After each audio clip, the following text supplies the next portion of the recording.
Assalamualaikum warahmatullahi wabarakatuh. Halo, perkenalkan nama saya Julianto, NIM 05209-297, jurusan Pendidikan Bahasa Inggris. Pada kesempatan ini, saya akan membahas tentang peran ontologi, epistemologi, dan aksiologi dalam membentuk dasar-dasar filsafat ilmu. Filsafat ilmu itu sangat penting karena membantu kita memahami bukan hanya apa itu ilmu, tetapi juga bagaimana ilmu diperoleh dan bagaimana seharusnya ilmu digunakan. Yang pertama, ontologi. Ontologi adalah cabang filsafat yang membahas tentang hakikat, realitas, dan objek yang dikaji oleh ilmu. Pertanyaan utama dalam ontologi adalah apa yang sebenarnya ada dan dapat diteliti oleh ilmu. Setiap bidang ilmu memiliki objek kajian yang berbeda. Ilmu alam seperti fisika dan biologi mengkaji fenomena alam yang dapat diamati. Ilmu sosial mengkaji perilaku manusia dan interaksi sosial. Contohnya, dalam ilmu ekonomi yang dikaji adalah aktivitas manusia dalam memenuhi kebutuhan hidupnya. Sedangkan biologi yang dikaji adalah makhluk hidup dan proses kehidupannya. Ontologi juga membahas apakah sesuatu itu bersifat nyata secara fisik atau hanya konsep seperti nilai, budaya, atau norma. Dengan demikian, ontologi berfungsi sebagai dasar penentuan ruang lingkup ilmu sehingga jelas apa yang menjadi fokus kajiannya. Yang kedua, epistemologi.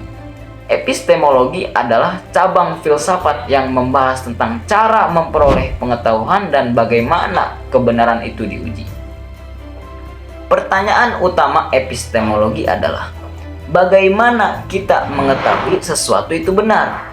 Dalam ilmu pengetahuan, pengetahuan diperoleh melalui metode ilmiah yang meliputi 1. Observasi atau pengamatan, 2. Perumusan masalah, 3. Penyusunan hipotesis, 4. Eksperimen atau pengujian, 5. Analisis data, dan 6. Penarikan kesimpulan. Selain itu, kebenaran ilmiah harus memenuhi beberapa kriteria: logis sesuai akal, empiris berdasarkan fakta, dapat diuji ulang, verifikasi. Contohnya, jika seorang peneliti ingin mengetahui pengaruh media sosial tentang perilaku remaja, maka ia harus melakukan penelitian, mengumpulkan data, dan menganalisis hasilnya secara sistematis. Jadi, epistemologi memastikan bahwa ilmu tidak diperoleh secara sembarangan, tetapi melalui proses yang struktur, objektif, dan dapat dipertanggungjawabkan. 3. Aksiologi. Aksiologi adalah cabang filsafat yang membahas tentang nilai, etika, dan tujuan penggunaan ilmu. Pertanyaan utama aksiologi adalah, untuk apa ilmu digunakan? Ilmu tidak hanya harus benar, tetapi juga harus bermanfaat dan tidak merugikan. Contohnya, teknologi komunikasi memudahkan interaksi manusia, tetapi juga menyebabkan penyebaran informasi palsu. Ilmu kedokteran digunakan untuk menyembuhkan, tetapi harus tetap memperhatikan etika profesi. Aksiologi mengingatkan bahwa penggunaan ilmu harus memperhatikan 1. Nilai moral, 2. Etika, dan 3. Dampak sosial. Dengan demikian, aksiologi berperan dalam memastikan bahwa ilmu digunakan secara bijak, bertanggung jawab, dan untuk kebaikan manusia. Terus, apa keterkaitan ketiganya?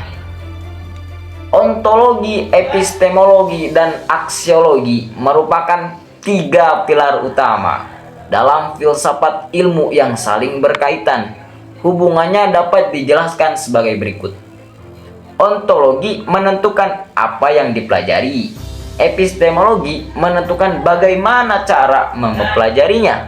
Aksiologi menentukan untuk apa ilmu tersebut digunakan. Ketiganya tidak dapat dipisahkan. Jika kita hanya memiliki ontologi tanpa epistemologi, maka kita tidak tahu cara memperoleh pengetahuan. Jika tanpa aksiologi, ilmu bisa disalahgunakan. Contohnya, dalam pengembangan teknologi, kecerdasan buatan ontologi adalah data dan sistem yang dikaji. Epistemologi adalah metode pengembangan dan pengujian sistem. Aksiologi adalah dampak dan etika penggunanya.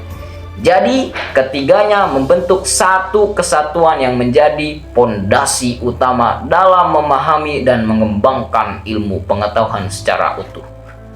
Sebagai kesimpulan, ontologi, epistemologi, dan aksiologi memiliki peran yang sangat penting dalam filsafat ilmu. Ontologi menjelaskan apa yang dikaji, epistemologi menjelaskan bagaimana ilmu diperoleh, aksiologi menjelaskan bagaimana ilmu digunakan. Dengan demikian, dengan memahami ketiganya, kita tidak hanya menjadi pengguna ilmu, tetapi juga mampu berpikir kritis dan bertanggung jawab dalam memanfaatkan ilmu pengetahuan. Terima kasih. Wassalamualaikum warahmatullahi wabarakatuh.